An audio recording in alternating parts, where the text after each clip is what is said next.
Selamat malam. Assalamualaikum warahmatullahi wabarakatuh. Kita live lagi di acara Sedekah Ilmu dari Sedekah Oksigen yang rutin kita lakukan di setiap hari Rabu. Dan kali ini Rabu tanggal berapa? 11. Tanggal 11 yang kebetulan tanggal merah ya. Tanggal merah di mana kita libur hari ini, libur 1 Muharram, di mana konon 1 Muharram sebenarnya kemarin tapi liburnya hari ini. Oke lah ya. Ya, jadi malam ini kita akan melanjutkan ngobrol-ngobrol sama seperti minggu lalu. Minggu lalu kita udah bicara soal perfeksionis. Malam ini kita bicara mengenai back to school. Ready gak ya? Back to school, ready gak ya? Di sini sudah ada Nopen, Puspita Retnaningsih, ada Wide, ada Ratu Bungais. Terima kasih ya untuk join ya. Kita tunggu teman-teman yang lain dulu. Biar rame ya, biar rame. Karena topiknya seru dan relevan banget sama apa yang terjadi belakangan ini kan ya. Karena anak-anak baru sekolah lagi. Mulai sekolah lagi, back to school. Jangan lupa undang atau ajak teman-teman lainnya untuk bisa bergabung di sini biar kita bisa ngobrol bareng untuk mendapatkan manfaat di hari Rabu malam di acara Sedekah Ilmu. Kita ngopi dulu ya.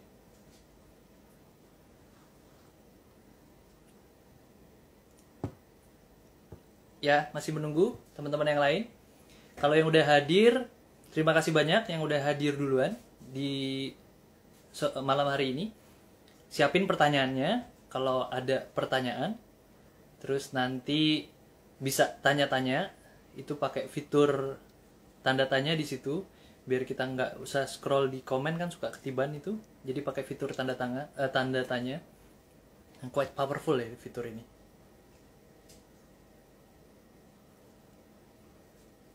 Kita masih menunggu yang lain.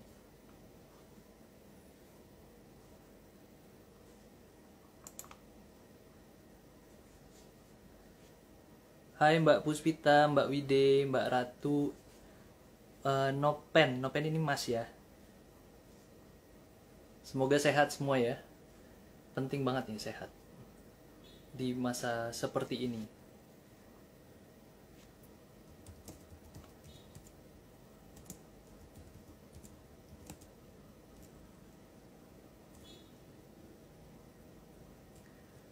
Ya, jangan lupa ajak teman-teman lainnya untuk bergabung di sini di Sedekah Oksigen malam hari ini untuk sedekah ilmu, di mana malam hari ini kita akan membahas mengenai Mbak Nopenda. Mohon maaf Mbak Nopen, selamat malam. Sorry, selamat bergabung juga. Semoga sehat semua ya. Ini kita masih dalam periode PPKM, khususnya untuk di daerah rumah ini kan di daerah Tangerang Selatan ya, masih PPKM level 4 kalau nggak salah.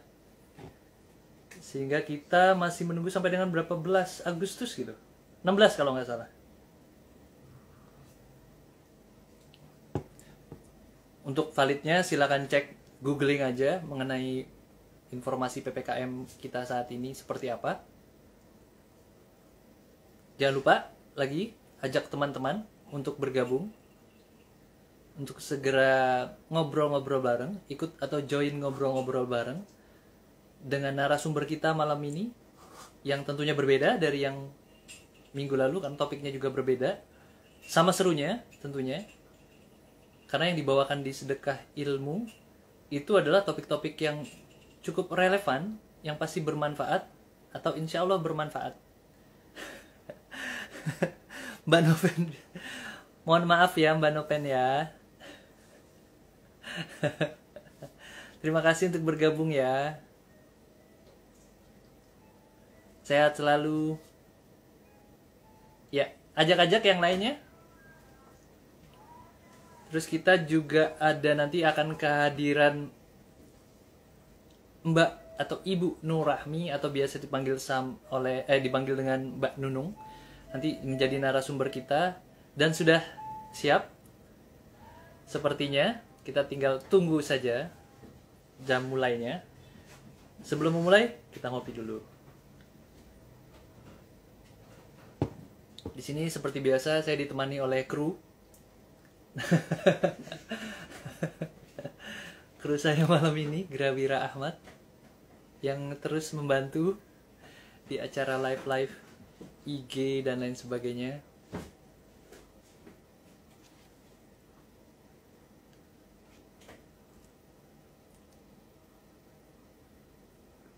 Iya, jangan pundung dong Mbak Penda. Maaf ya. Tetap semangat ya dengerin acara sedekah ilmu malam ini. Topiknya penting banget, yaitu adalah bicara soal back to school. Jadi stay tune atau nggak usah kemana-mana, di sini aja. Hai ada Mbak Puji. Saya wave dulu dong. Ting. Kok nggak bisa? Gak tahu kenapa nih. Belum.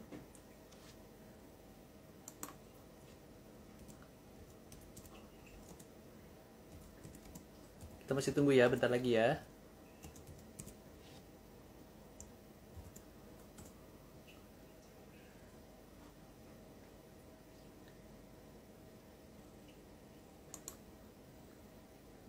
Ya, silakan diajak lagi teman-temannya untuk bergabung. Biar nggak ketinggalan. Topiknya bulan ini bicara mengenai psikologi. Beberapa topik tentang psikologi akan dibahas pada bulan ini dari sedekah ilmu. Nanti bulan September akan ada topik-topik lain yang menarik lagi tentunya. Terus kemudian dipandu sama host-host, entah nanti hostnya siapa yang akan membantu, yang pasti seru, pembicaranya juga pasti seru. Jadi jangan kelewatan setiap hari Rabu di Sedekah Oksigen ya, IG-nya Sedekah Oksigen untuk live. Selain itu ada juga YouTube-nya Sedekah Oksigen, jangan lupa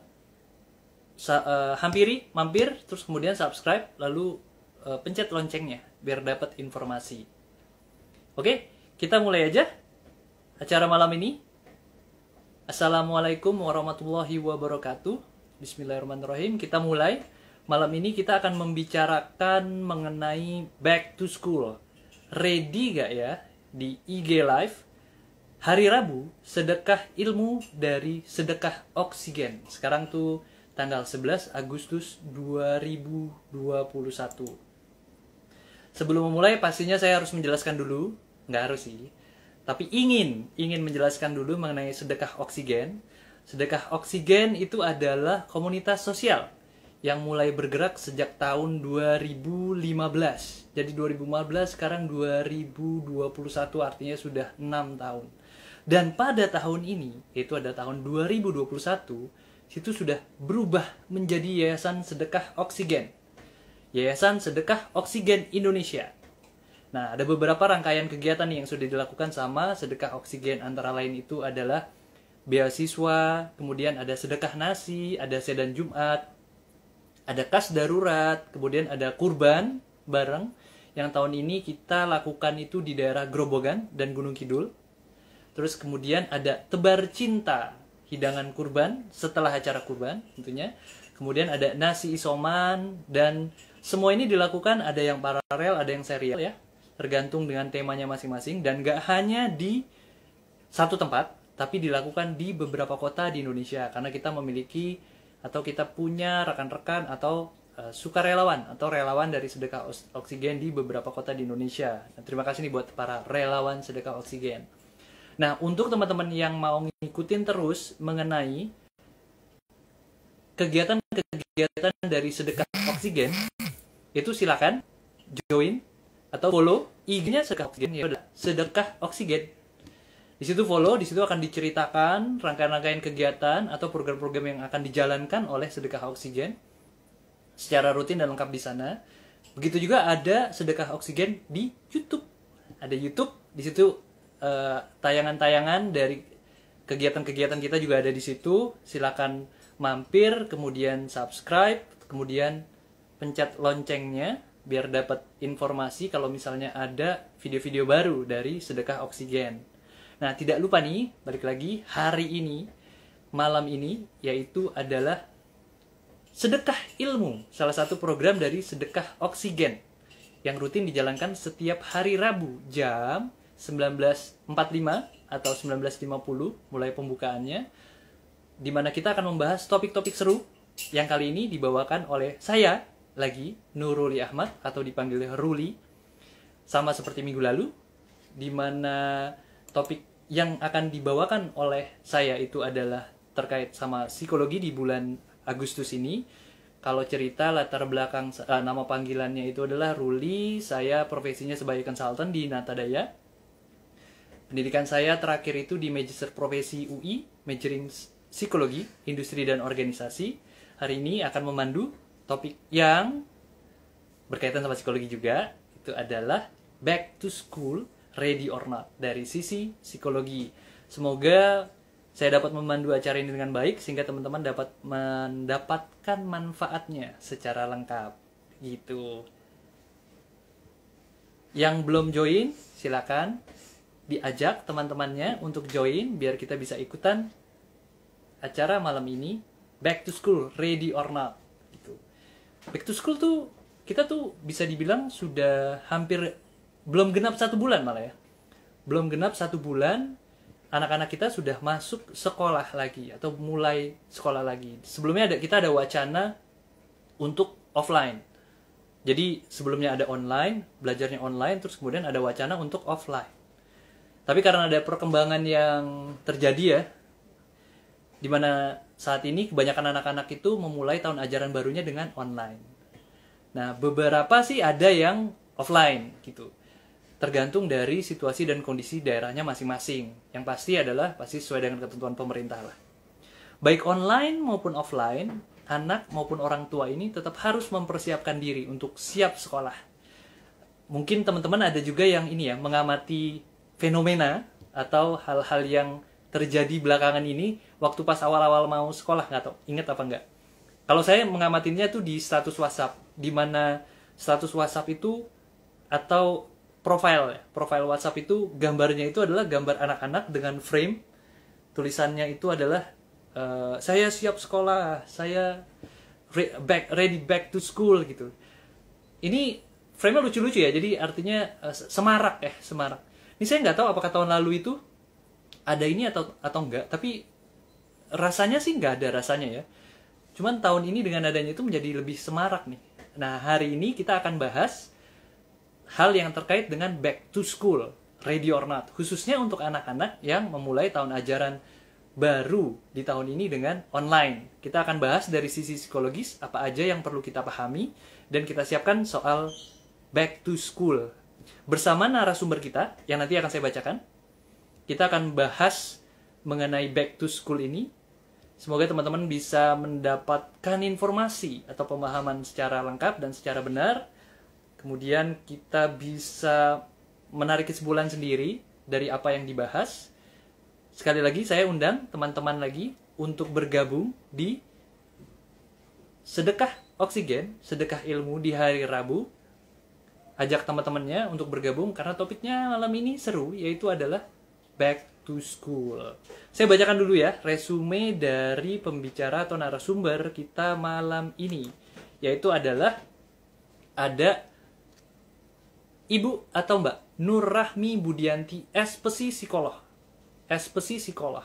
Pendidikannya itu adalah Sarjana Psikologi atau S1 Fakultas Psikologi Universitas Gadjah Mada. Terus kemudian melanjutkan di program profesi Psikologi Universitas Gadjah Mada. Sekarang beliau itu adalah psikolog klinis di rumah sakit di RSUP Dr. Sarjito Yogyakarta, di Satuan Kerja KKF Psikolog Klinis Psikologi Rawat Jalan, Poliklinik Tumbuh Kembang, dan Instalasi Rehabilitasi Medik.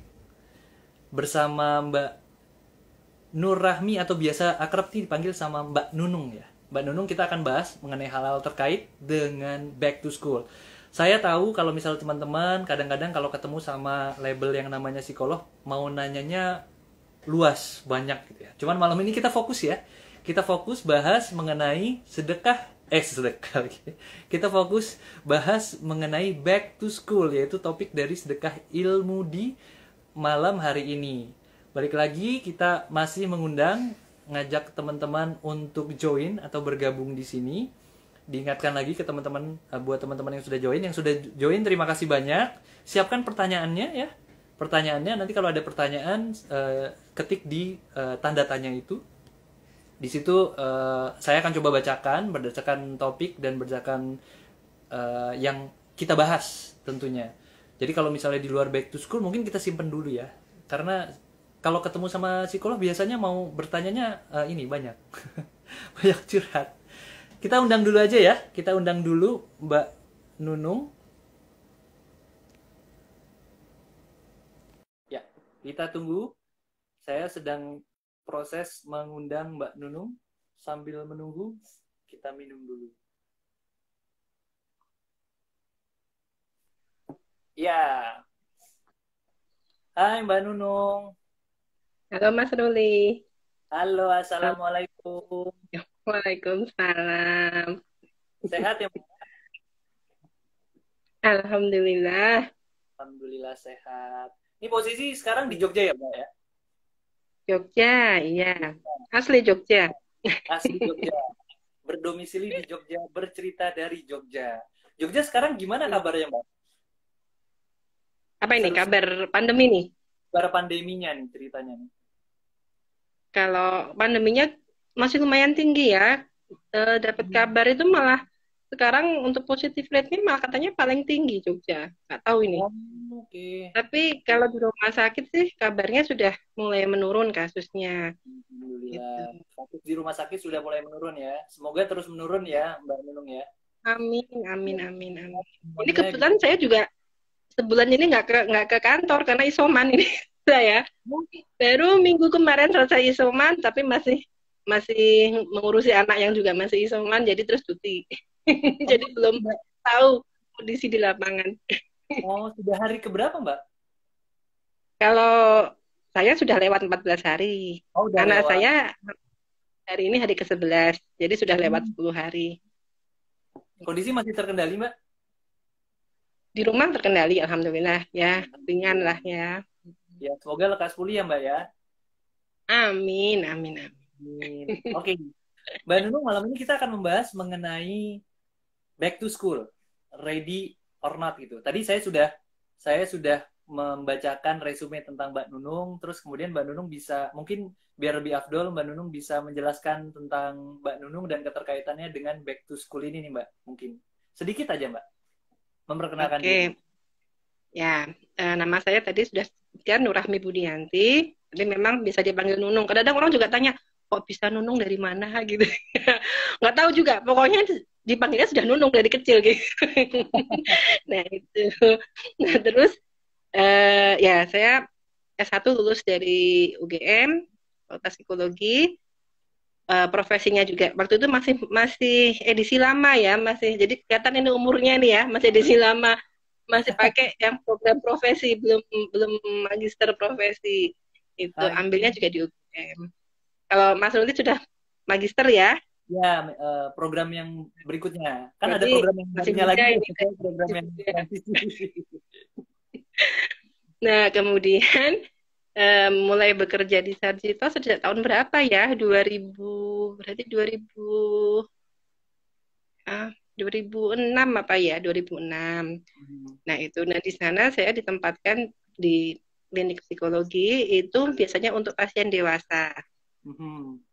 Dan juga karena ternyata pasien anak itu yang lebih banyak ya mungkin orang tua mereka lebih concern ya dengan kondisi anak. Anak saya kok belum bisa ini, belum bisa itu. Sedangkan kalau sudah dewasa itu kan pusing-pusing dikit biarin lah gitu ya. Jadi pasien anak tuh memang lebih banyak akhirnya. Nah, itu saya kemudian juga membantu di klinik tumbuh kembang. Kalau Mhm. di rehab medik itu juga kebanyakan pasien anak-anak juga untuk anak berkebutuhan khusus gitu ya. Mhm. Kalau masalah belajar kebanyakan biasanya di tumbuh kembang sih. Mhm.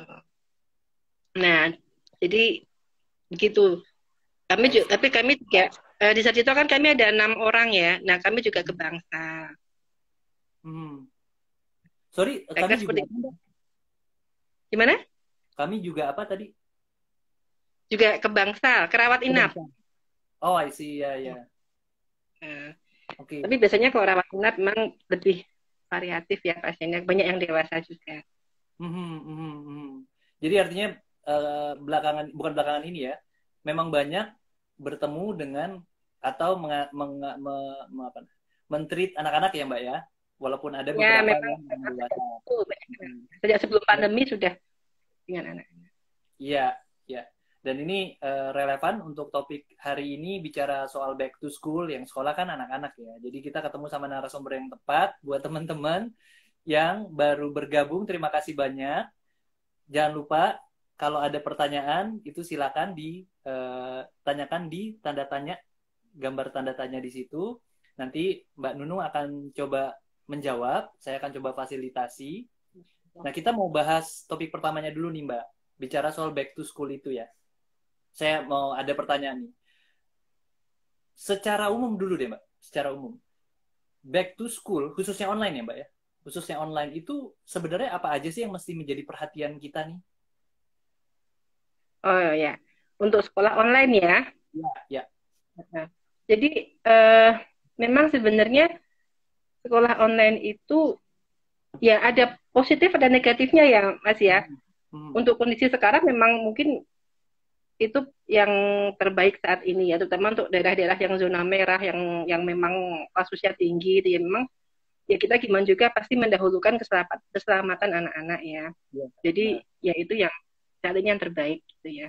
Hmm. Tapi memang ada kendala juga negatifnya ya. Biasanya tiga hal sih yang pengaruh. Pertama berhubungan dengan eh, keterampilan gurunya. Karena itu kan membutuhkan kemampuan penguasaan teknologi ya untuk Ya. pakai kayak tadi saja untuk bergabung ke live Instagram juga agak kesulitan maklum bukan golongan milenialnya itu kan guru-guru juga mereka harus belajar pakai Hmm. Google Classroom belajar Hmm. gimana pokoknya supaya belajar lewat daring itu menjadi menyenangkan buat anak-anak. Nah itu menjadi satu kendala ya. Orang tua juga karena mau nggak mau mereka juga diharapkan untuk membantu mengajari anak-anak di rumah ya. Ya. Ya. Kalau saya lihat dari beberapa kasus itu malah kebanyakan yang stres orang tuanya dibandingkan anaknya ya. Orang tuanya yang lebih stres itu loh. Apalagi apa ya mereka sudah punya aktivitas mungkin yang bekerja atau Hmm. yang kalau ibu rumah tangga yang menyiapkan apa kegiatan di rumah ya yang masak yang Hmm. apa gitu. Hmm. Kemudian Hmm. juga harus mengajari anak-anak apalagi kalau anaknya dari beberapa kelas gitu kan dia kayak saya Ya. aja di rumah tiga anak itu harus guru SMP, guru SD, guru TK gitu kan. Pusingnya kan lumayan ya bagi yang SMP itu saya sudah wah sudah nggak mampu lah itu kalau SD masih bisa. Nah itu jadi kendala juga. Orang tua biasanya mereka harus benar-benar ekstra sabar, nggak Hmm. kemurungsung. Padahal kan mereka kadang-kadang pengen, aduh ini aduh, pakai agak-agak bahasa Jawa nggak apa ya Mas ya? Nggak apa-apa, nggak apa-apa, Bang. Ini harus segera selesai gitu kan, biar bisa ngerjain yang lain lagi. Hmm. Nah, itu menjadi kendala juga. Apalagi saya pernah membaca sebuah penelitian ya, itu kalau dalam masalah belajar di rumah itu yang banyak dominan apa? Dominan itu ibu. Hmm. Saya pernah baca tuh bapak tuh cuma berapa persen loh yang membantu anaknya belajar gitu. Jadi akhirnya ibu lagi gitu kan, ibunya yang tambah aduh gitu. Nah, itu. Kemudian dilema yang ketiga adalah masalah teknisnya, kayak mungkin nggak ada sinyal gitu ya. Hmm. Kemudian mungkin juga gadgetnya gitu. Dan itu juga menambah apa namanya menambah beban ekonomi juga ya untuk data segala Hmm. macam. Ya, ya, ya. Jadi kurang lebih ada tiga aspek ya. Kalau misalnya bicara soal online itu ada aspek Ya. gurunya, keterampilan gurunya, kemudian ada aspek orang tuanya, dan ketiga itu adalah aspek Mm-mm. teknis ya, tadi disebutkan. Nah, kalau Iya. ngomongin soal aspek psikologis nih, sebenarnya dalam mempersiapkan anak ya untuk back to school, itu aspek psikologis apa sih yang harus kita siapkan atau yang kita kejar tuh aspek apanya? Untuk back to school yang online apa yang Yang online dulu. online dulu ya? Ya. Ya, memang yang harus kita persiapkan pertama itu adalah eh, anak itu harus senang dulu ketika mengerjakan, gitu ya. Jadi memang targetnya jangan dia bisa semua, karena memang nggak mungkin ya anak itu bisa semua ya. Tapi kadang-kadang orang tua kan, aduh kok yang ini dia nggak bisa ngerjain, jadi kemerungsung dipaksa untuk bisa. Nah, padahal kalau saya lihat yang penting dia senang dulu belajarnya. Jadi memang gimana supaya metode itu menyenangkan buat anak-anak. Nah, ini saya pernah dapat penelitian nih dari Satgas IPK Indonesia tahun 2020. Itu ternyata 6 masalah pada anak ya, anak remaja itu masalah tertinggi. Itu yang pertama adalah hambatan belajar. 27,1%. Itu di hambatan belajarnya. Jadi itu menjadi masalah buat anak-anak. Mereka merasa mungkin terbebani gitu ya. Terbebani, mereka ada banyak kendala, tidak senyaman ketika mereka belajar di sekolah gitu. Di sekolah kan bisa lebih mendalam ya, gurunya juga lebih intensif mendampingi gitu. Nah itu, jadi memang itu menjadi beban yang paling berat bagi anak-anak ketika masa pandemi. Oke. Artinya kalau misalnya aspek psikologis yang untuk persiapan itu sendiri, kalau saya coba dengarkan tadi, itu pertama itu adalah bicara senang dulu. Jadi excitement dulu ya, excitementnya dulu. Itu yang harus kita kejar pertama kali ya. Iya. Kemudian orang tua juga sesuaikan dengan kondisi anak. Jadi jangan kemudian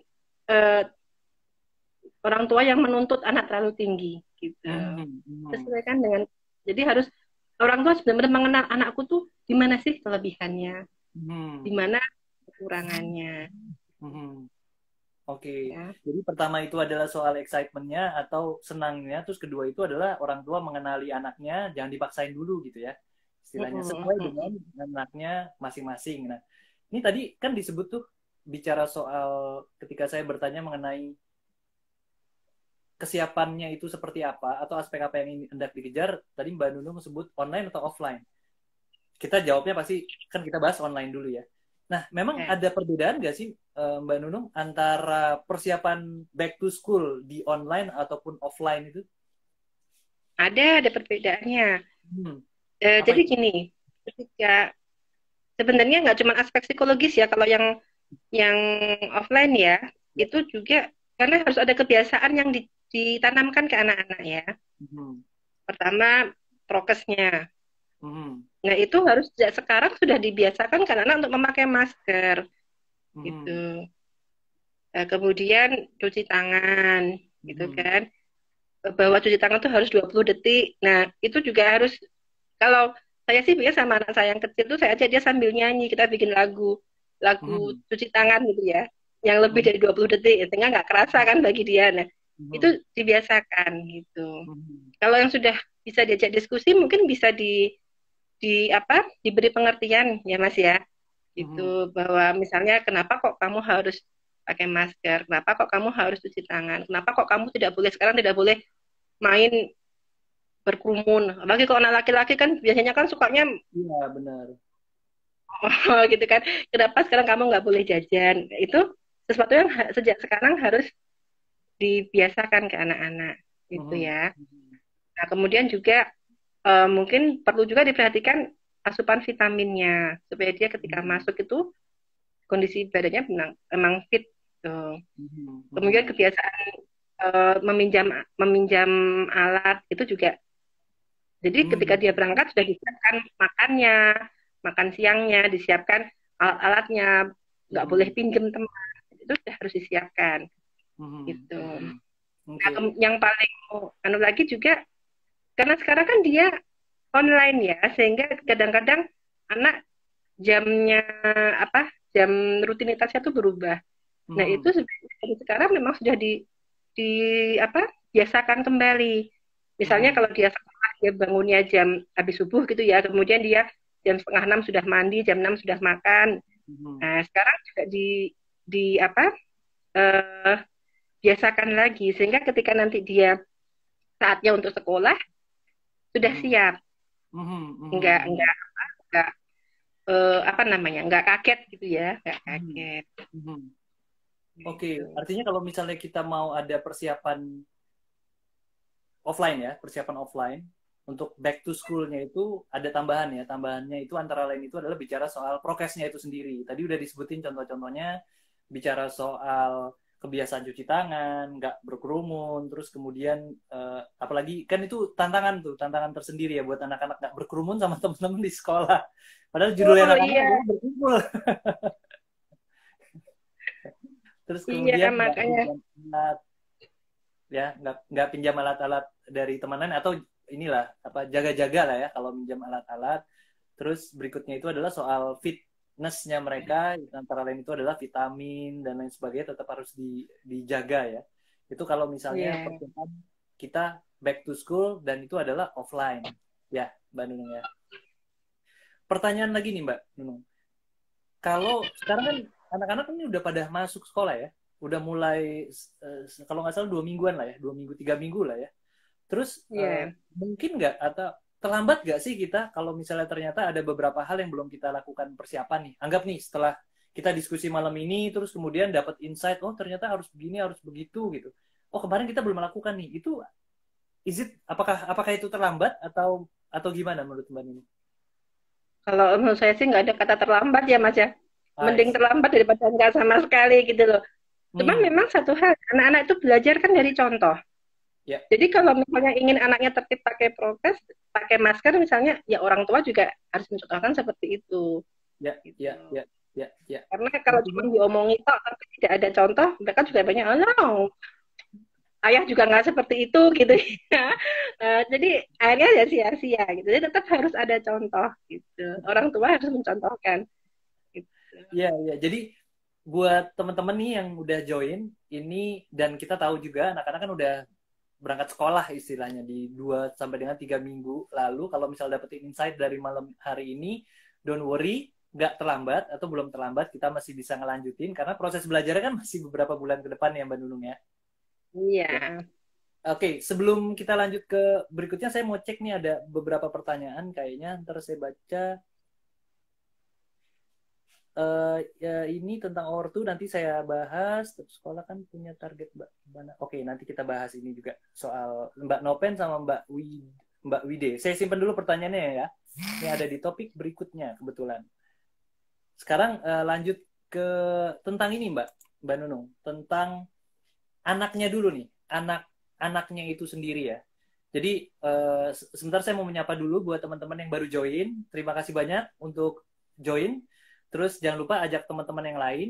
Di hari ini kita membahas mengenai back to school, khususnya online. Ready nggak ya? Terus tadi sebelumnya kita sudah membahas mengenai pentingnya persiapan atau persiapan psikologis ya untuk kembali ke sekolah dan kita masih akan lanjut ya untuk beberapa topik kita akan masih bahas. Jadi jangan lupa ajak teman-teman untuk bergabung terus di sini dan udah yang bergabung jangan kemana-mana karena topiknya masih banyak ya. Kita lanjut lagi ya Mbak Nunung ya. Ini mengenai anak-anak dan back to school nih Mbak. Kan anak-anak tuh wataknya berbeda-beda ya. Jadi kan ada tipe-tipe lah anak-anak. Mungkin nanti Mbak Nunung bisa bantu jelaskan tipe-tipenya kayak apa saja gitu. Ini ada dampaknya nggak sih dengan kesiapan mereka untuk kembali ke sekolah, khususnya yang online ini ya? Ya, jelas berdampak ya. Kalau Hmm. dari segi watak memang biasanya itu maksudnya mungkin kayak introvert, ekstrovert gitu ya. Hmm. Kalau anak-anak yang ekstrovert sebenarnya biasanya lebih lebih mudah untuk dihandle karena mereka kalau ada keluhan atau apa akan langsung langsung menyampaikan ke orang tua gitu ya. Kalau untuk Hmm. anak introvert itu orang tua memang harus lebih sensitif gitu ya. Hmm. Mungkin harus banyak diajak, dipancing-pancing, diajak bicara apa yang dia rasakan, ada kesulitan apa gitu kan. Hmm. Kadang-kadang mereka itu apa butuh bantuan tapi nggak tahu apa sih yang aku butuhkan gitu kan. Nah itu Hmm. orang tua memang harus pintar-pintar mancing, diajak Hmm. ngomong. Jangan malah, wah anakku pendiam kok, alhamdulillah baik-baik saja. Padahal pendiam itu malah dia mungkin memendam gitu. Hmm. Itu yang malah bahaya. Kemudian juga perlu diperhatikan eh, yang berbeda juga cara belajarnya. Nggak Cara semua anak sama ya. Pendekatan untuk belajarnya bisa berbeda. Ada yang mungkin dengan cara yang visual, jadi dia dengan melihat gitu ya, visual gitu. Biasanya dibantu dengan gambar atau apa, itu dia lebih cepat paham. Ada yang dengan auditory, jadi mungkin harus dibacakan dengan pendengaran dia ya, itu dia lebih sensitif, lebih cepat menangkap. Nah itu. Ada juga anak dengan kinestetik yang dia harus benar-benar mengalami gitu ya. Kayak misalnya percobaan itu dia benar-benar melakukan gitu. Sehingga dia baru paham, memang seperti ini rupanya. Ini dengan segala macam watak-watak yang ada itu tuh Mbak, gimana sih cara kita atau cara orang tua untuk bisa ngenalin watak anak-anak itu? Ada tips-tips khususnya nggak? Sebenarnya kelihatan sih ya Mas ya, kalau anak itu dia langsung ya dia pulang dari sekolah tuh ya, datang langsung, Mama tadi aku gini loh sama dia berarti langsung emang banyak cerita gitu. Tapi kalau yang datang dia cuman diam, kalau tanyain ya baik, cuman gitu jawabannya. Ini kayaknya memang perlu dipancing. Dan memang kita harus bekerja dengan sekolah. Mungkin tanyakan ke gurunya gimana sehari-hari dia. Memang ada masalah atau enggak di sekolah. Dia bisa enggak bertemu dengan teman-temannya. Gitu. Nah itu memang perlu ada kerjasama ya antara orang tua sama sekolah. Komunikasi itu harus jalan. Antara orang tua dengan gurunya gitu. Guru. Ya. Ya. Lebih lagi kalau sekarang kan kalau online tuh kan tadi disebut juga kan keterlibatan dari orang tua sangat penting di belajar online ya. Mungkin di situ kita bisa lebih intensif lah ya ngobrol sama guru dan ngeliatin anak-anaknya ya sekarang ya. Jadi kalau sekarang malah gimana Mas? Nggak putus? Jadi kalau misalnya sekarang karena online kan kita bisa ngeliatin terus tuh anak-anaknya kayak gimana. Mungkin kesempatan kita untuk mengenali watak-watak anak itu lebih kental ya sekarang ya. Betul, lebih intensif mestinya ya sekarang karena anak sekarang di rumah terus gitu. Benar. Nah, dari kita mengetahui itu apa yang harus kita lakukan, Mbak? Jadi artinya dengan keberbedaan yang ada dari anak-anak, mungkin anak pertama sama anak kedua aja bisa berbeda, kan gitu ya? Itu apakah kita memang harus men-treat segitu berbedanya atau mereka yang masih nurut sama kita atau ada hal lain lagi yang mesti kita lakukan? Nah, pola asuh itu kan memang ada yang otoriter, ada permisif, dan ada demokratis ya Mas ya. Kalau yang otoriter itu orang tua yang sangat dominan, pokoknya harus manut sama orang tua. Nah ini biasanya nanti anak juga jadi jadi kaku juga, bisa juga jadi pemberontak akhirnya ketika dewasa gitu. Jangan kalau permisif itu malah diloskan aja, serah kamu nggak mau apa gitu. Sehingga akhirnya mereka juga tidak belajar kayak norma gitu ya, mereka jadi seenaknya sendiri karena sama ini juga dilepaskan sama orang tua. Nah yang paling tepat memang yang demokratis itu tadi. Jadi anak ditanya banyak berdiskusi dengan anak-anak. Gitu.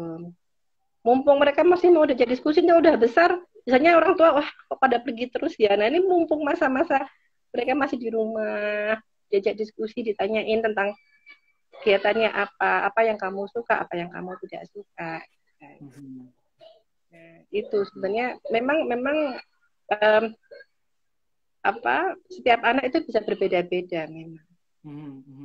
I see. Jadi keberbedaan anak-anak ini yang pasti tadi disebutkan itu kan kita harus mengenali ya, perlu mengenali mereka. Kemudian di momen ini semestinya cocok nih waktunya untuk kita bisa mengenali watak anak-anak itu masing-masing ya. Terus kemudian bagaimana? Dan satu lagi, maaf, saya potong ya satu lagi. Jangan dibandingkan anak-anak itu. Jangan dibandingkan. Benar. Itu kan sering toh, kakakmu tuh gini loh, kamu kok gitu tuh jangan. Apalagi dibandingkan sama anak tetangga, itu anaknya bu ini nih mau belajar kok kamu nggak mau gitu kan. Jangan ya gitu. Karena ya kita aja yang dewasa nggak seneng kalau dibanding-bandingkan, apalagi anak-anak. Benar. Dengan mengetahui watak tersebut, jangan dibanding-bandingkan karena masing-masing anak-anak itu berbeda, khususnya jangan Ya, dibandingkan sama anak tetangga tentunya. Terus kemudian mengenai pola asuh itu memang orang tua ini memiliki pola asuh yang berbeda-beda ya Mbak ya. Jadi artinya ada yang permisif, ada yang tadi disebut itu adalah otoriter. Cuman kalau yang di tengah-tengah atau yang disarankan itu adalah demokratis tadi ya, demokratis di mana saat inilah kesempatan buat kita ketemu sama anak-anak dan banyak ngobrol tentang apa yang mereka butuhkan dalam proses belajar ini gitu ya Mbak ya. ya, betul. Oke, semoga pemahaman saya benar dan teman-teman juga bisa menangkapnya dengan benar juga. Terus kemudian eh, lanjut ke pertanyaan nih. Sekarang saya mau bacain. Pertanyaannya itu adalah dari salah. Oke, ntar kepencet. Pertanyaan dari Mbak Wide. Gimana supaya ortu nggak terlalu stres ketika menghadapi anak sekolah online? Ya, Gimana? Monggo, Pak. ya. Yang pertama memang ambil jeda dulu. Mhm. Ini kalau orang anak-anak sekarang bilangnya me time, ya. Hmm. Jeda, kita menjauh dari sumber masalahnya. Ambil jeda me time gitu. Misalnya kalau yang suka masak ya udah kita bikin senang hati dulu masak gitu kan. Atau kalau yang Hmm. sukanya baca, ya pokoknya yang penting kita ambil jeda, ambil jarak gitu dari Hmm. masalah itu dulu. Hmm. Kalau kita dalam kondisi marah, kondisi stres, malah megang anak, kayaknya nggak akan bagus hasilnya. Benar, benar. Jadi tetap sediakan waktu untuk apa namanya untuk me time ya, ambil waktu Hmm. untuk melakukan apa yang menjadi dia suka, orang tua itu suka ya. Hmm. Nah itu. Kemudian bisa juga dengan eh, yang ini yang sebenarnya paling sederhana dengan relaksasi nafas. Sorry, nggak diulangi lagi, Mbak? Dengan relaksasi nafas, tarik nafas Relaksasi nafas. Oh, boleh panjang, tuh dipraktekin keluarkan. gimana tuh, Mbak? Gimana? Dipraktekkan gimana tuh relaksasi nafas? Jadinya tarik nafas, hembuskan. Nafasnya nafas Hmm. perut, jadi perutnya yang bergerak, kerasa perutnya bergerak. Oke. Apa inhale, exhale gitu kan. Nah, itu bisa menenangkan ya. Mhm. Bisa ditambah kalimat-kalimat afirmatif misalnya kalau saya bisa juga dengan zikir. Jadi Mhm. Mhm. astagfirullahaladzim gitu kan supaya kita tenang gitu. Mhm. Atau dengan kalimat afirmasi misalnya tenang, sambil menghembuskan nafas, saya lagi tenang dan itu tubuh benar-benar dirilekskan gitu Mhm. kan ya santai gitu ya Mhm. sambil duduk atau sambil berbaring gitu. Nah Ah, itu itu bisa gitu. menarik, menarik. Jadi kalau misalnya orang tua sudah mulai stres, pause dulu aja, terus me time, Hmm, melakukan hal yang disukain dulu, atau ada juga relaksasi nafas, tarik nafas, buang di kempes kembung kempes perut ya. Terus buat muslim iya, berzikir itu bisa juga sambil berzikir itu sangat membantu gitu ya. iya, Oke. iya. Ini ada Nah, pertanyaan lagi dari sorry, gimana Mbak? Lanjut. dan juga anu sih Mas, perlu ada komunikasi yang baik antara suami dan istri untuk berbagi berbagi peran. Tadi seperti saya bilang kan, kebanyakan yang megang itu hanya yang ibu, yang bapak Mhm. kebanyakan tidak membantu ketika saatnya belajar gitu ya. Nah, Mhm. ini coba dikomunikasikan kalau ibu memang merasa sudah terlalu berat gitu. Nah, coba dikomunikasikan dengan suami gimana supaya berbagi Mhm. berbagi Mhm. tugas gitu ya. Misalnya, oh bapak yang anak nomor satu, aku tak nomor dua gitu. Mhm. Supaya juga lebih ringan. Mhm. Mhm. I see. Ada proses berbagi tugas juga tadi ya. Mm-mm. Oke. Ini yang masih lanjut nih topiknya mirip-mirip. Itu adalah bicara soal target. Kan tiap sekolah ini kan punya target ya Mbak. Ini pertanyaan dari Mbak Nopen. Tiap sekolah kan punya target. Ini gimana nih kalau misalnya orang tua nggak ngejar ini? Mungkin ini yang bisa bikin stres orang tua juga ya. Nah, memang itu tadi eh, kita sadar ya bahwa anak itu tidak harus semua bisa gitu loh. Ya udah sekolah bikin target ya nggak apa-apa. Yang penting eh, anak-anak ya kalau yang ini dia nggak bisa ya mau kita paksa nanti dia malah stres ya. gitu. Ya kan tidak harus semua target itu terpenuhi. Dan saya rasa memang sekarang ini pun di apa secara daring itu pun akhirnya sekolah juga tidak terlalu tinggi-tinggi kok memasang targetnya. Mereka juga paham ada keterbatasan itu. Cuman memang tugasnya banyak sekali. Nah itu yang kadang-kadang orang tua juga apa pusingnya di situ ya. Ya, ya. Mungkin Tugasnya target itu kali ya, target penyelesaian tugas yang didelegasikan kali ya, Mbak ya. memang pembagian waktunya ya harus harus yang apa yang cermat ya gitu. Tapi Hmm. itu tadi tidak perlu terlalu menekan anak. Ini targetmu ini belum karena dia pun sekarang sebenarnya sudah dengan kondisi ini pun dia sudah banyak banyak tertekannya ya. Dia yang biasanya bisa main keluar, bisa ketemu teman-teman, akhirnya cuma di rumah. Masih baik, masih mending kalau saudaranya banyak sehingga tetap bisa berinteraksi dengan saudara-saudaranya. Kalau yang cuma masih anak tunggal misalnya atau apa ya belum yang masih baru satu gitu kan kan kasihan perkembangannya dia pun jadi terhambat ya Benar, karena benar, dia nggak benar. bisa bersosialisasi gitu.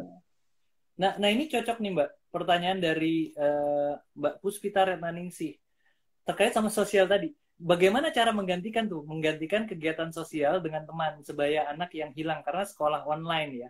Apalagi kan kita nggak boleh keluar rumah juga atau keluar rumah Ya, juga kan terbatas. Itu gimana Mbak? Mbak? nah itu mas sebenarnya ya sekolah online itu yang paling terganggu itu tuh memang masalah interaksi sosial. Hmm. Padahal anak-anak itu kan sebenarnya dia belajarnya dari interaksi dengan teman-teman sekolah ya, apalagi untuk anak pra SD, anak-anak pra SD yang masih TK itu kan tugas utamanya masih bermain dengan teman-teman, sosialisasi gitu kan.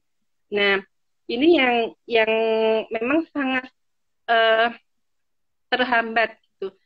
Hmm. Beberapa pasien saya itu juga ya itu akhirnya jadi uh, kemampuan komunikasinya terhambat, kemudian atau kalau enggak di rumah dia jadi menangan sendiri karena nggak biasa berbagi kan di TK itu kan dia belajar berbagi, dia belajar antri, dia belajar apa empati dengan teman. Oh temanku jatuh, ayo dibantu. Nah ini yang memang memang sangat terhambat. Nah gimana caranya ya akhirnya tugas paling paling utama dari orang tua yang harus menyempatkan diri untuk bermain dengan anak-anak. Hmm. Cari mainan yang anak-anak memang suka, yang bisa dikerjakan bersama. Kalau misalnya dia banyak apa ada beberapa saudara, cari kegiatan yang bisa bareng-bareng dikerjakan. Karena Hmm. orang tua sekarang pun akhirnya saya lihat kadang-kadang sampai rumah sudah capek, ya udah biarin aja anaknya main game, nggak ditemenin, HP-an gitu kan. Hmm. Nah itu akhirnya itu yang jadi membuat anak jadi semakin terhambat perkembangan sosialnya. Hmm. Hmm. Itu. Ya. Ini masih mau saya bahas lagi nih Mbak mengenai perkembangan sosialnya tadi dan peran dari orang tua tadi disebutkan. Cuman sebelum kita lanjut nih, saya mau nyambut teman-teman yang baru datang. Selamat malam, terima kasih buat join ya. Hari ini kita bahas back to school, ready or not, atau siap gak ya back to school. Sebelumnya tadi kita sudah bahas mengenai back to school-nya itu sendiri, pentingnya persiapan psikologis untuk kembali ke sekolah dan juga dibahas mengenai perbedaan watak-watak anak ya dari anak-anak kita sendiri ada perbedaan dan apa yang harus dilakukan atas perbedaan tersebut. Nah sekarang mau bahas mengenai orang-orang di sekitar nih Mbak. Tadi kan udah dibahas ada pertanyaan spesifik itu bagaimana cara menggantikan kegiatan sosialnya itu sendiri di masa belajar online ini di mana di situ dibutuhkan peran orang tua gitu. Bisa dijelasin lebih detail lagi nggak Mbak? Orang tua bisa melakukan apa saja sih terhadap atau menggantikan peran sosialnya itu gitu. Ya. Ya, memang nggak optimal ya, masih beda ya kalau dia berinteraksi sama teman-teman dengan orang tua ya mungkin berbeda ya. Tapi Hmm. minimal apa tetap bisa bermain gitu ya. Misalnya ini, misalnya kayak main apa itu yang ditumpuk-tumpuk itu Uno. No. Nah, kebetulan anaknya suka main Uno. Ayo main Uno bareng sama ya anak saya suka main Uno tapi Uno yang kartu sih. Nah itu main Hmm. bareng-bareng. Itu kan ada interaksi di situ ya. Nah, Benar. main kartu itu kan sebenarnya kayaknya aja cuma main, tapi di situ dia belajar oh ada aturan yang harus Oh, I see. dijalankan gitu kan. Terus oh harus bergiliran, kalau belum giliranku ya aku harus menahan diri Mhm, gitu. mhm, Jadi mhm, sebenarnya permainan-permainan seperti itu tuh banyak banyak nilai-nilainya gitu. Dan itu bisa mhm, dikerjakan anak dan orang tua gitu. mhm. Atau kalau Jadi zaman artinya, dulu kalau suka main dakon itu, dakon tahu nggak Mas apa namanya ya, dakon itu bahasa Indonesianya yang yang mindah-mindah apa ya namanya congklak, ya. congklak, Nah, itu congklak, congklak ya, apa namanya congklak ya? congklak. Tahu tahu kalau Ah congklak. ya. Nah, itu kan Ah, juga karena harus menunggu selama selama lawan mainnya masih terus jalan itu kadang-kadang lama dia belajar nunggu di situ, belajar sabar gitu kan. mhm, Nah, mhm, itu bisa dilakukan di rumah gitu. Atau ya, ya. kalau anaknya suka masak, diajak ayo masak sama mama, dia bisa mengenal berbagai macam sayuran misalnya, dia belajar keterampilan memotong-motong tuh untuk anak-anak pra SD ya biasanya ya.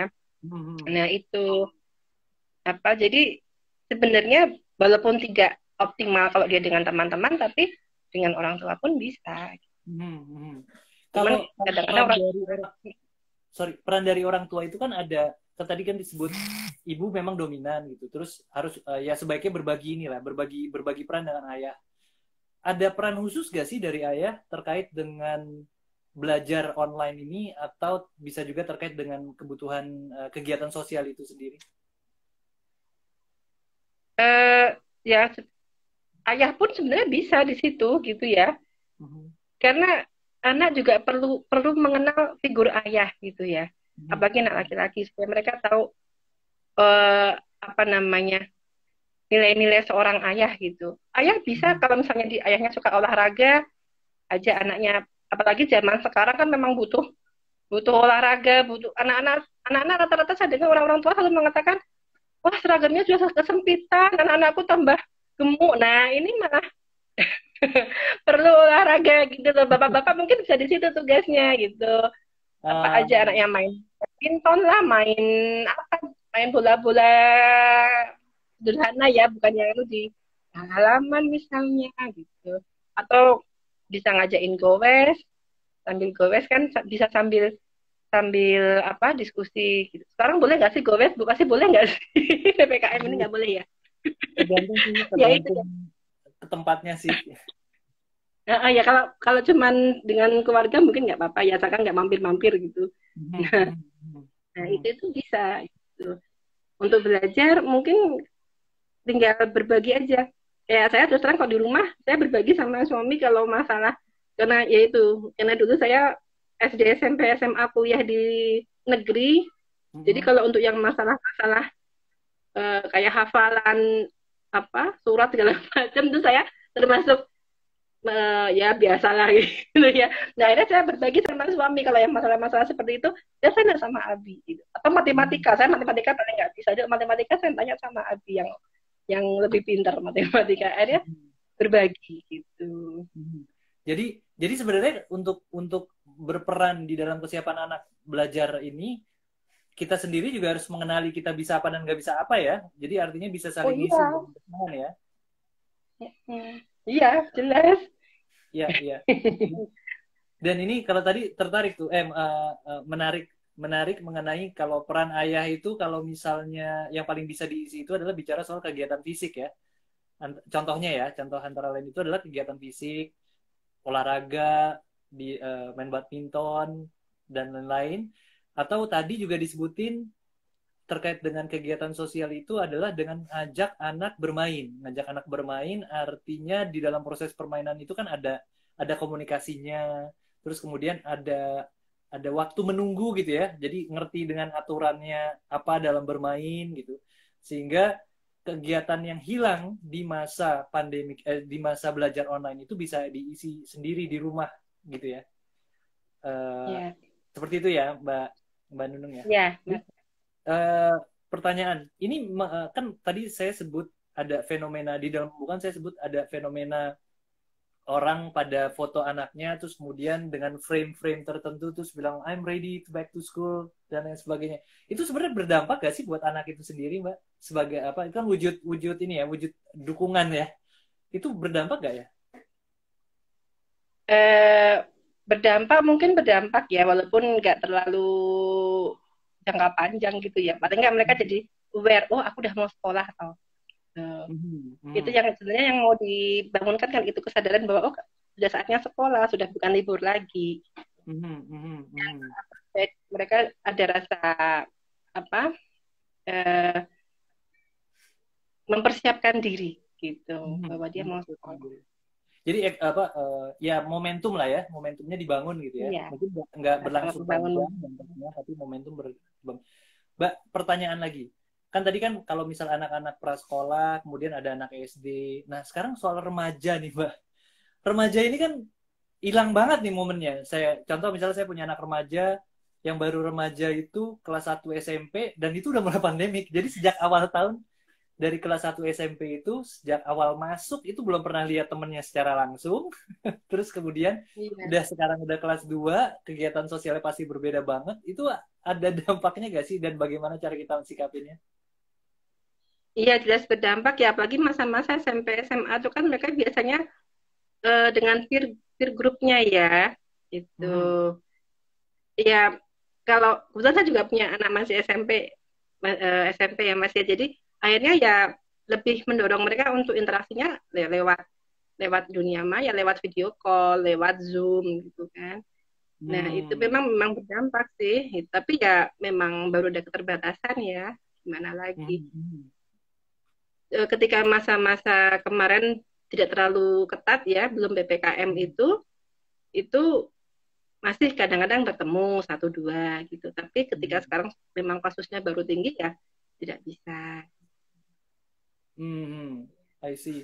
Nah, kalau di keseharian Mbak, mungkin entah itu tahun ini, apa, recently lah ya, recently, itu menemukan kasus-kasus yang serius gak sih terkait dengan belajar online gitu? Kasus-kasus klinis ya? Eh, Kalau yang banyak sampai ke kami masih yang di yaitu yang usia-usia pra TK itu ya karena memang di situ interaksi sosialnya butuh sekali gitu kan. Mhm. Gitu. Mhm. Nah, sama malah yang usia malah yang mahasiswa-mahasiswa itu karena jadi malah yang di tengah-tengah ini belum apa jarang sekali bukan belum tapi jarang ya jarang mungkin karena mereka terus jadi asik dengan gadgetnya gitu kan akhirnya terus menemukan dunia yang lain gitu ya.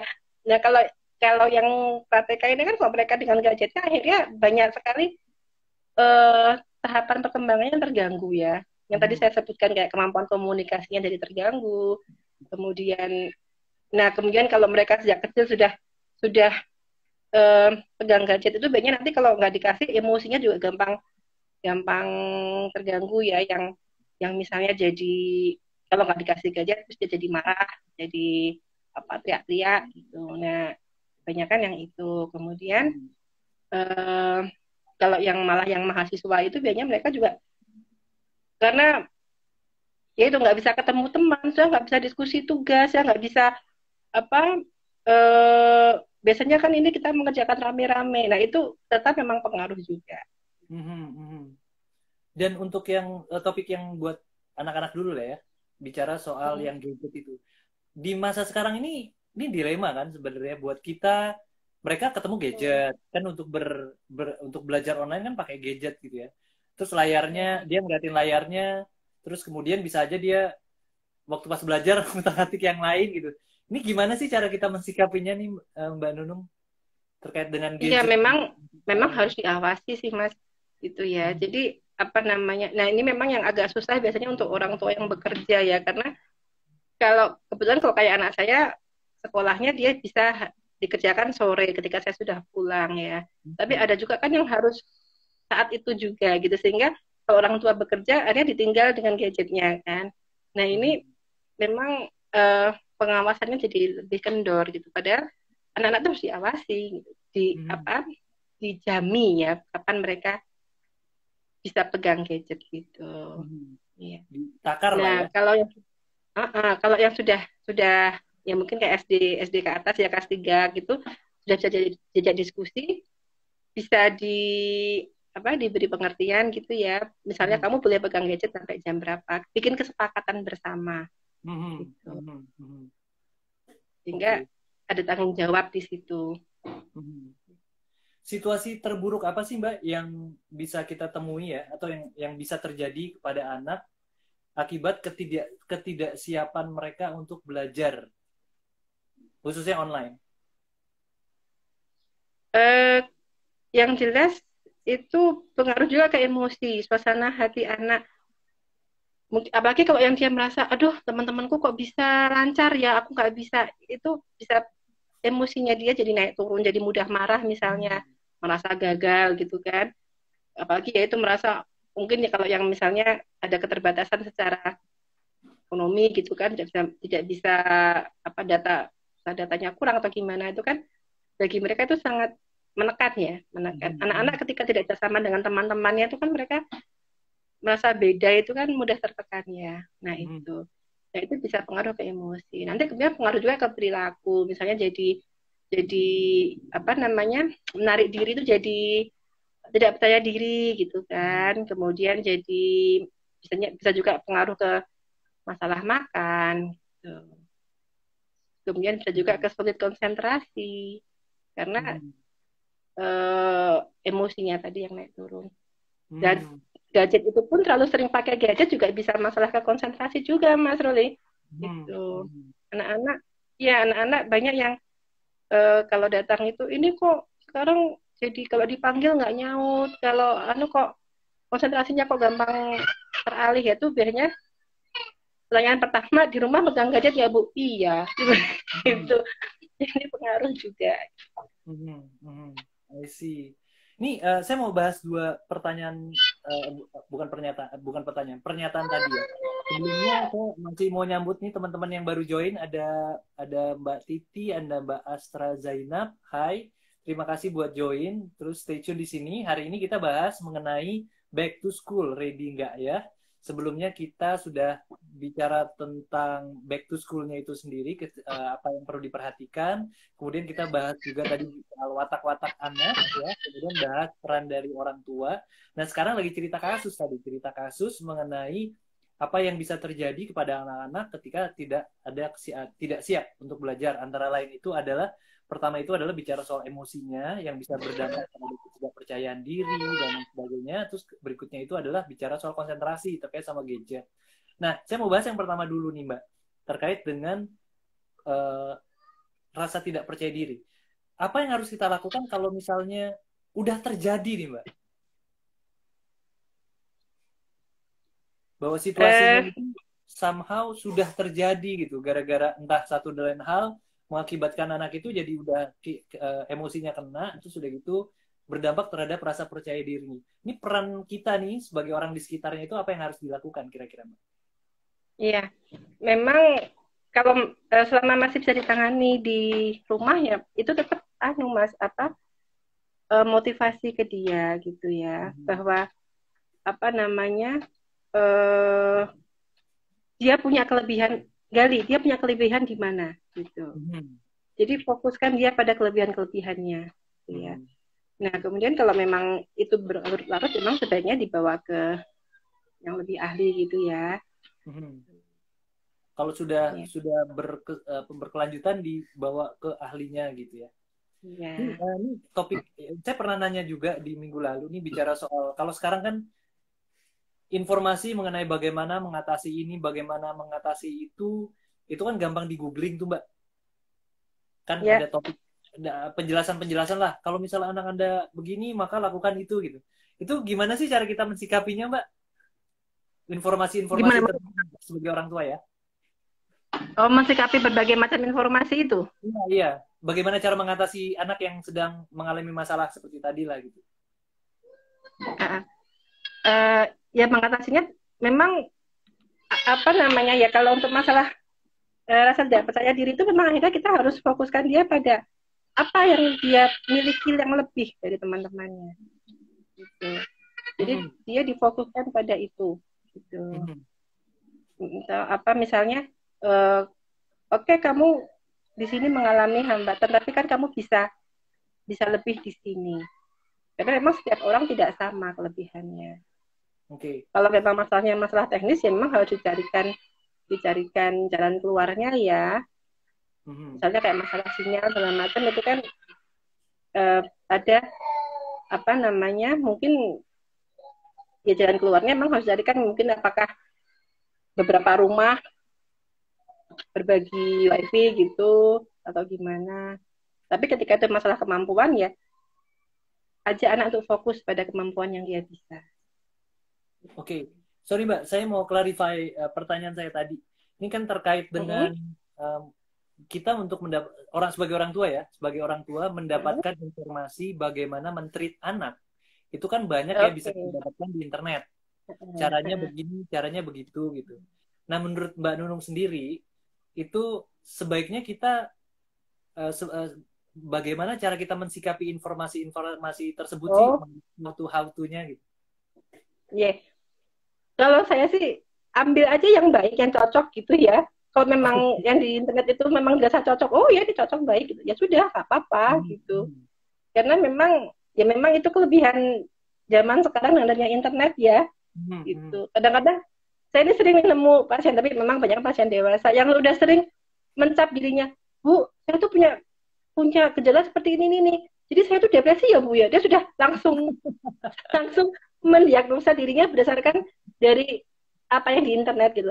Saya tuh gini Hmm. gini gini Bu. Jadi saya tuh bipolar. Kalau saya bilang, oh kamu saya bilang bipolar.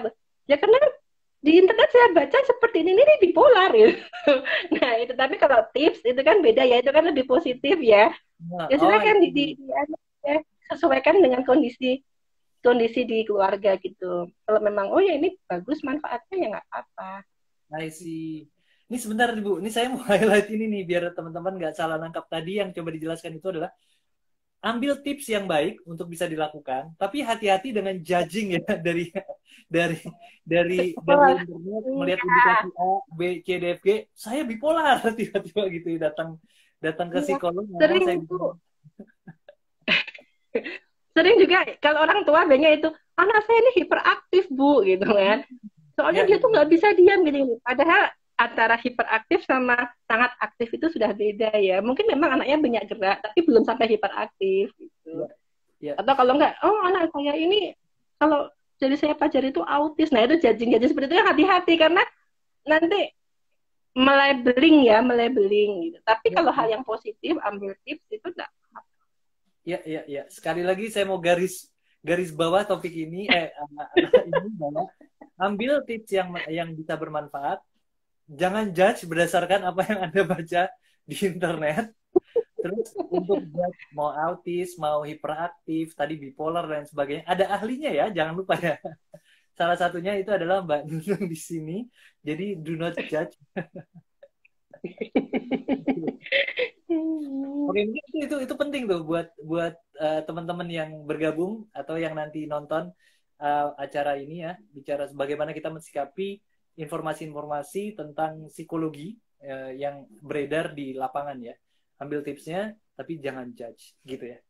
Nih, saya mau lanjut mengenai tadi kan udah dibahas sedikit mengenai transisi kalau misalnya kita mau transisi online ke offline ya, online ke offline.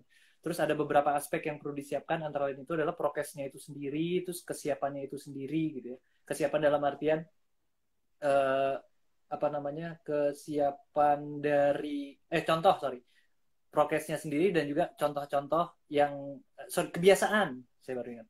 Contoh prokes, terus kemudian kebiasaannya mulai dilakukan dari sekarang, kayak bangun pagi harus ngapain dan seterusnya untuk ke offline. Pertanyaan saya adalah, anggap nih Mbak ya, ini regardless dari apakah kita akan offline atau tidak gitu. Terus kemudian kita sudah melakukan persiapan persiapan ke offline. Hal apa yang mungkin terjadi yang mesti harus kita sikapi saat ini ketika anak-anak itu yang biasa online itu ke offline? Oke, jadi gini, karena yang jelas ya ketika mereka biasa online itu kan mereka kebiasa bekerja sendiri ya. Hmm. Nah, ketika mereka offline memang biasanya yang agak terpengaruh tuh mungkin interaksi sosialnya. Mereka mungkin perlu apa? Mungkin mereka jadi lebih lebih eh, apa ya lebih egois gitu ya, Hmm. kemudian apa kok di rumah biasa apa-apa diladeni sama ibunya, pokoknya kamu duduk aja belajar loh, semua disediain. Nah, Benar, itu benar, benar. juga jadi kurang mandiri juga jadinya. Nah, Hmm, itu biasanya pengaruhnya di situ sih gitu. hmm, Kemudian ya, apa eh, mungkin di awal-awal perlu dibiasakan kembali untuk berinteraksi dengan teman-temannya. hmm, Tapi hmm, yang interaksi yang sesuai prokes ya. Gitu. hmm, hmm. Jangan-jangan sampai mereka jadi apa tidak terbiasa untuk berinteraksi dengan orang lain. Gitu. Mhm, mhm, mhm. Kalau dari sisi belajarnya itu sendiri, ada gak Mbak Nuno? Belajar dalam artian kalau tadi kan bicara soal interaksi sosialnya. Kalau dari sisi belajarnya menangkap pengetahuannya gitu, biar kita bisa bersiap-siap, apa aja yang harus kita lakukan? Kalau dari online ke offline mungkin malah lebih lebih baik ya karena mereka Hmm, jadi langsung bertemu dengan gurunya, jadi lebih apa lebih intensif ya untuk mhm, belajarnya gitu. Itu kenapa saat ini sudah banyak orang tua yang minta untuk sekolah-sekolah padahal kondisinya masih seperti ini.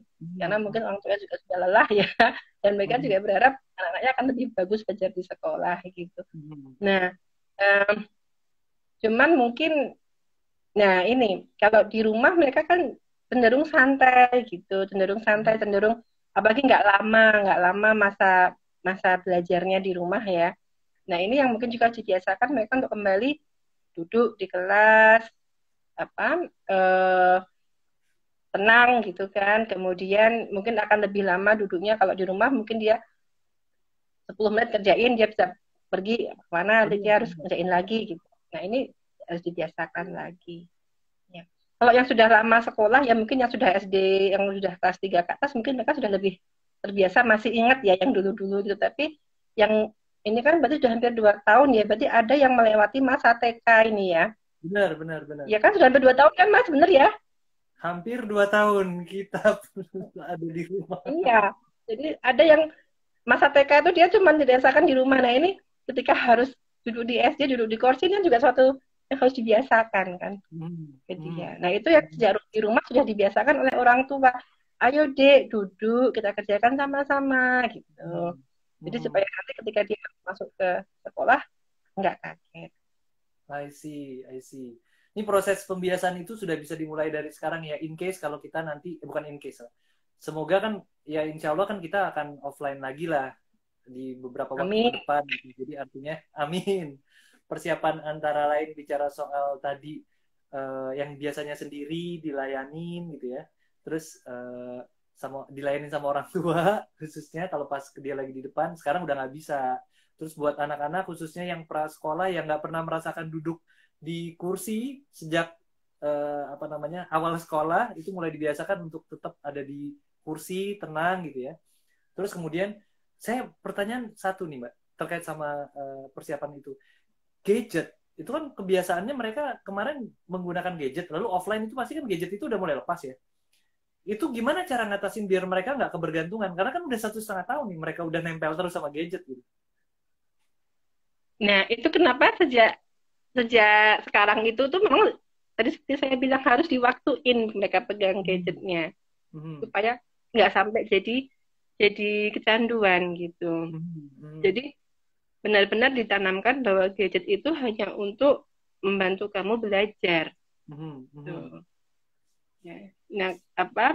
Eh, tapi ya itu memang agak susah ya karena itu tadi tidak semua orang tua bisa mengawasi anaknya di rumah. Tapi bisa dititipkan nama orang yang di rumah yang mengawasi. Toh, misalnya, oh sudah Hmm. selesai masa belajarnya, tolong diambil gadgetnya. Hmm. Ya. Jadi Tuh. peran orang tua untuk mengawasi penggunaan gadget sejak sekarang, bukan sejak sekarang, pada Ya dulu-dulu sebenarnya seharusnya iya, ya. dari dulu ya, dari dulu. Khususnya saat offline. Jadi jujur-jujur saya tuh sangat sangat wanti-wanti sama gadget. Cuman karena pas offline jadi kayak ini gimana nggak dikasih tapi dibutuhkan gitu ya.